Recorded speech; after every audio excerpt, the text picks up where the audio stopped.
Mummy good morning. બધાને સુપ્રભાત, જય શ્રી કૃષ્ણ, જય દ્વારિકાધીશ. સાથે આજનો સુવિચાર. આજનો સુવિચાર: ભોજનમાં અથાણું ન ભળે ત્યાં સુધી સ્વાદ નથી આવતો, જીવનમાં પ્રેમ ન ભળે ત્યાં સુધી આનંદ નથી આવતો. સરસ મમ્મી. એમાં શું છે, મમ્મી અથાણું બનાવે છે, જોયું? ગુંદાનું અથાણું બનાવતા બનાવતા મમ્મી અથાણા ઉપરથી સુવિચાર આપો. અહીંયા જો બા ગુંદા ફોડે છે. સબસ્ક્રાઇબરે બહુ સરસ સુવિચાર આપ્યા છે, મારો ટાઈમ નથી રહ્યો વાંચવાનો. અને અત્યારે થોડોક એમ થિંકિંગ બગડેલા છે એટલે હું કેમ કરીને ખોલું. અચ્છા, એટલે એમાં એવું થાય મમ્મી વાંચ્યો તો હોય જ, પણ પછી આધા અધૂરા સુવિચારથી આધા લગતા એટલે સંપૂર્ણ જોઈ એટલે થોડોક અધૂરો છે. હવે પેલા જેવી નથી યાદ શક્તિ, એકવાર વાંચું ને ફિટ થઈ જતું, વયું જાય, લીકેજ થઈ ગયું. કાંઈ વાંધો નહીં મમ્મી, એ લીકેજ ન કહેવાય, બરોબર જ કહેવાય. એટલે બધાને ગુડ મોર્નિંગ, જય Shri Krishna, family to my new vlog.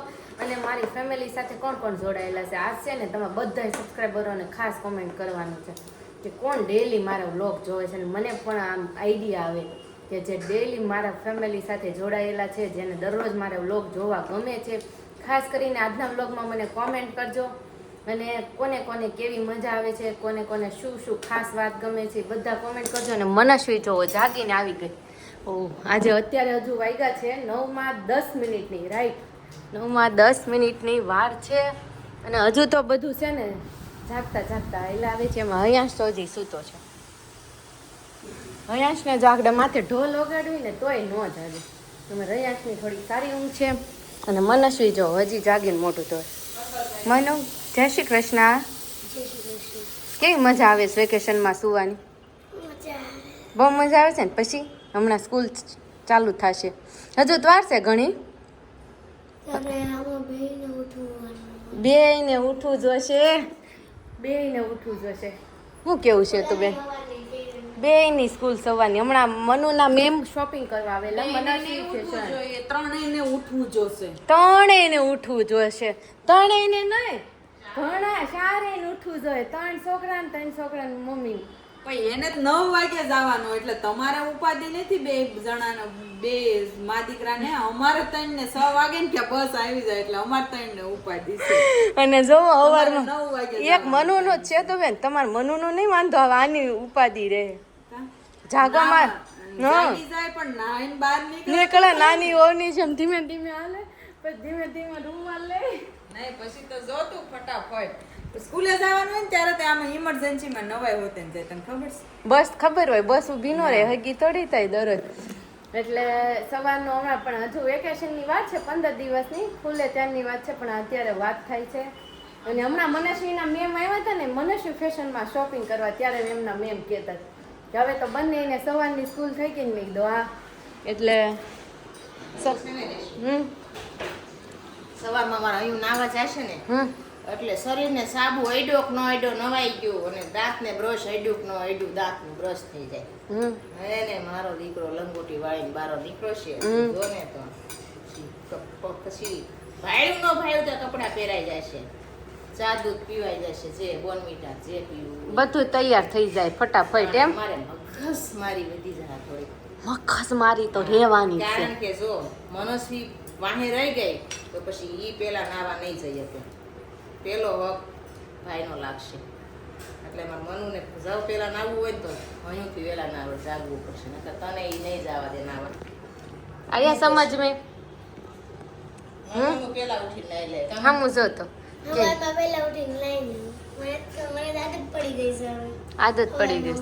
અને એ તો બધું તૈયાર કરીને હોય એટલે એને બહુ વાંધોય નહીં આવે, એની યુનિફોર્મ ને થેલો ને બધું તૈયાર હોય એટલે લઈને હાલતાય થાય. જેનો તમારી કંપની લબાડ છે એટલે તમારું ઉપાધિ, અમારે કાંઈ ઉપાધિ નહીં. એ જેન કંપની ઉપાધિ હોય એને માલિકને જ ઉપાધિ હોય ને. તમારી કંપની હાવ લબાડ, તમારી જેઠાણી કંપની લબાડ, અને તમારી કંપની પરફેક્ટ ઉપાધિ નહીં.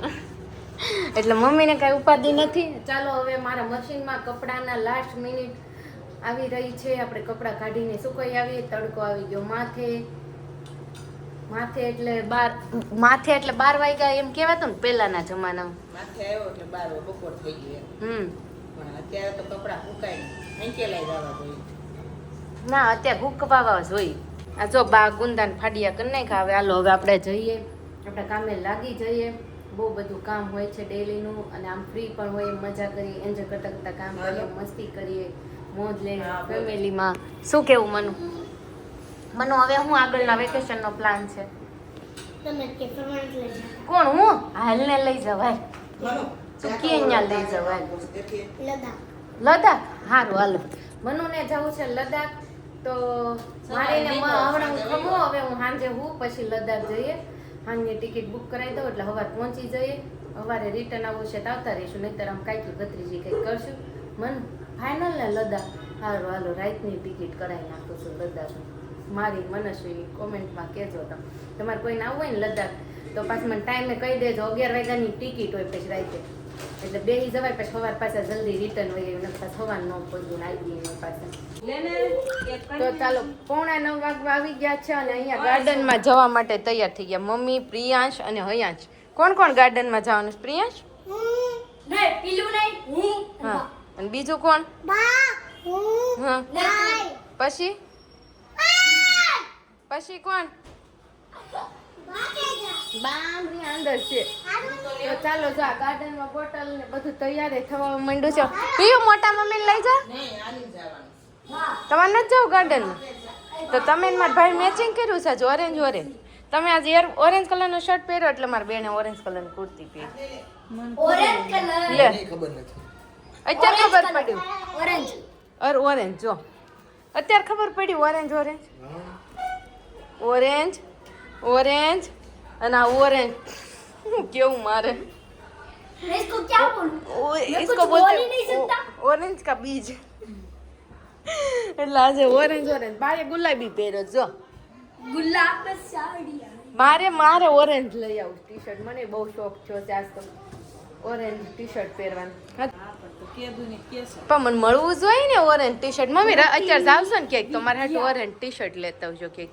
રસ્તામાં જ લેતી આવીશ. ઓકે, તો મારે છે ને ઓરેન્જ ટી શર્ટ પહેરવું થશે, આ વ્હાઈટ ને.